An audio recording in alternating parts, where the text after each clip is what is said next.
Hello à tous, je vous retrouve aujourd'hui pour revenir sur un film que j'avais beaucoup aimé en ce début d'année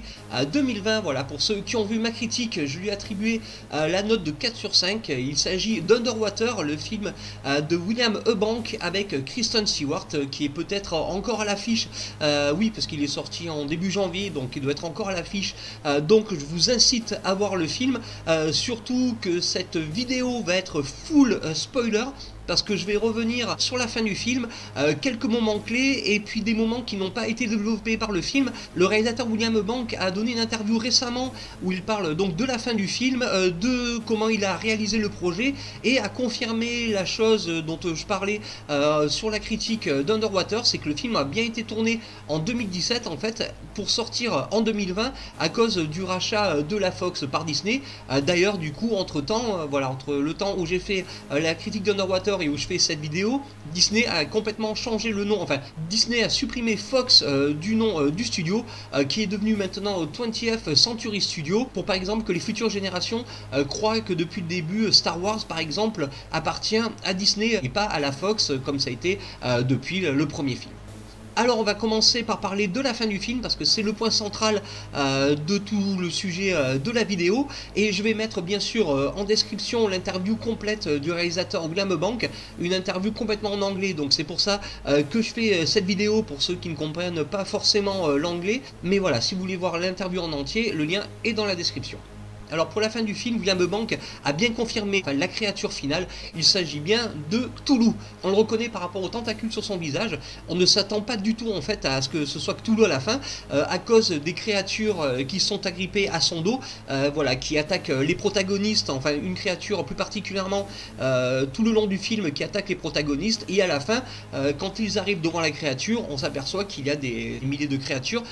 sur le dos de Cthulhu. On peut dire qu'il s'agit d'un ajout à la mythologie de Cthulhu, parce que les mignons, j'ai envie de les appeler comme ça,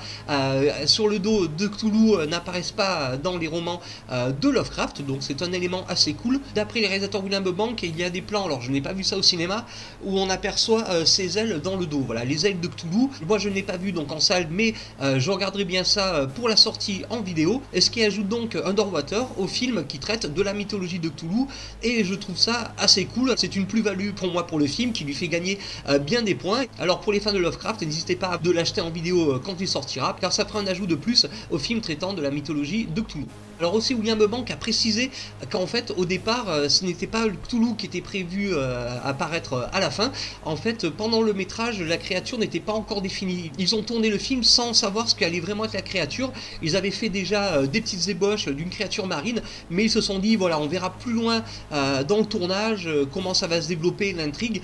pour développer un peu plus la créature, et il s'est avéré que le réalisateur William Eubank a dit au moment de désigner la créature, pourquoi ne pas traiter des écrits de Lovecraft, et c'est ce qui est arrivé. Il a eu l'aval des producteurs, et c'est donc bien Cthulhu qu'on voit à la fin du film. Alors aussi sur le final du film, le plan intriguant dont je parlais sur ma critique, au moment où on voit Cthulhu qui s'éloigne de l'explosion, Kristen Stewart ouvre les yeux et le plan se finit comme ça sur le film. En fait moi je pensais qu'elle ouvrait les yeux et qu'elle ne mourrait pas au moment où l'explosion avait lieu. Cela pouvait avoir un rapport avec Cthulhu, mais en fait pas du tout. Pour le réalisateur William Eubank, en fait elle ouvre les yeux parce qu'à ce moment là en fait elle réalise tout simplement qu'elle se suicide. Voilà, c'est un sursaut de conscience, elle ouvre les yeux au moment de l'explosion pour dire voilà, je me sacrifie, je suis en train de mourir. Il faut pas voir là donc un plan final ouvert, mais juste une prise de conscience de l'héroïne qui est en train de mourir. Alors un autre point du film, mais qui lui n'a pas été très développé, concernant le capitaine Lucien incarné par Vincent Cassel. De l'aveu même de William Eubank, lors de l'élaboration du scénario, ils ont mis de côté volontairement des plans d'intrigue qui concernent le capitaine Lucien, des idées qu'on retrouve lors de certaines séquences, surtout l'une, alors assez rapide, mais j'ai eu le temps de la noter. Le plan où on voit le capitaine Lucien qui ouvre son placard où sont enfermées ses affaires, on voit donc une photo de sa fille où on voit qu'elle est morte en fait à l'âge de 15 ans, un point sur lequel je vais revenir juste après, mais surtout on voit qu'il y a une sorte de dessin où on voit qu'il a déjà été sur une des plateformes qui ont précédé celle où ils sont, donc qui a été ravagée, parce qu'il y a d'autres plateformes, je dis plateformes, mais ce sont les sites de forage sous l'eau, et ce qui confirme qu'en fait Vincent Cassel était sur l'ancienne plateforme de forage qu'ils vont rejoindre par la suite pour s'échapper. Et en fait, lors de ce plan, on voit qu'il a dessiné une créature sous l'eau, donc il a déjà vu en fait la créature, et c'est ce qui confirme qu'il a subi un traumatisme lorsqu'il y a la scène où on lui demande l'âge de sa fille, et qui dit que sa fille a 15 ans, et qu'un autre personnage lui dit non, elle avait 15 ans. Parce que sur cette scène-là, on s'aperçoit qu'en fait Vincent Cassel a un peu perdu les pédales, et il a oublié que sa fille est morte, et ce qui est confirmé lorsqu'il ouvre le placard, et on voit la photo de sa défunte fille. Il a donc eu déjà affaire à la créature, mais je pense pas directement, mais lorsqu'elle a déjà ravagé l'ancien site, pardon, ça l'a assez traumatisé. C'est pour ça qu'il n'en parle pas au personnage. Il reste une aura de mystère, et qui est confirmée donc par William Bank, pour pas trop expliquer l'intrigue et laisser au spectateur un peu d'imagination. Puis bon, surtout, c'est pas un film à gros budget, c'est une série B, donc ils ont été obligés aussi de mettre ces éléments de côté, mais ils ont fait en sorte aussi quand même, donc à la base, que ça ne gêne pas l'intrigue, et c'était volontaire aussi pour garder ces éléments mystérieux. Alors le dernier point qu'a abordé William Bank dans cette interview, il s'agit de la mythologie du film. Voilà, la mythologie inhérente à Underwater, pas la mythologie Lovecraftienne, mais sur les sites de forage, car il y en a eu donc plusieurs, et puis l'entreprise qui gère ces sites de forage était bien au courant que sous l'eau il y a une créature, mais ils continuent à forer parce qu'ils ont une matière à extraire, et William Bank a défini lui-même qu'il s'agissait d'extraction de minéraux. Pour imaginer par exemple que sur la Terre il n'y a plus de quoi nourrir ou assez de carburant voilà, pour faire tourner l'humanité, voilà, ou pour alimenter l'humanité, donc il faut extraire des minéraux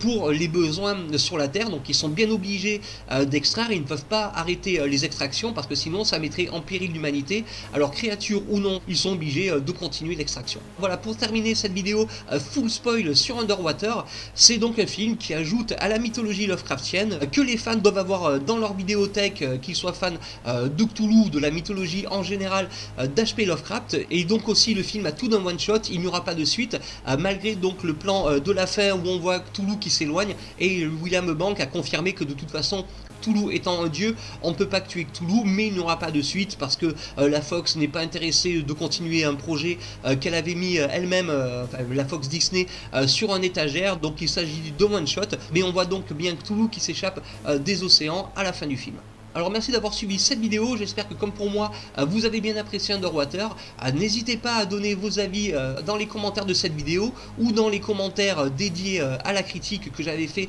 couplée à The Lighthouse. Et moi je vous dis à très rapidement. Tchuss!